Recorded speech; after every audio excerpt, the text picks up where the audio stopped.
धेरै दुःख कष्ट पछाडि हामी चाहिँ उपरमस्ताङको चुम्केप भन्ने गुफाभित्र प्रवेश गर्ने तयारी छ। यहाँ भित्र हामी प्रवेश गर्छौँ।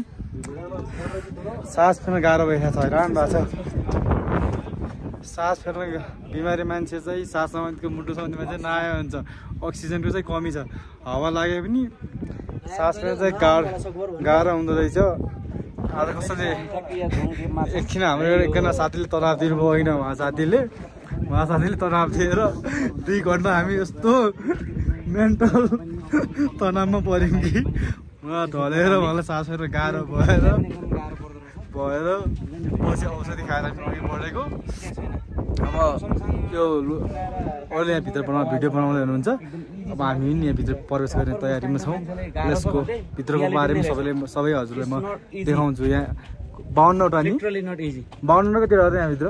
155वटा यहाँभित्र छन् कि कोठा भनौँ न, त्यो टाइपको छ। हामीभित्र प्रवेश गर्दैछौँ। Let's go.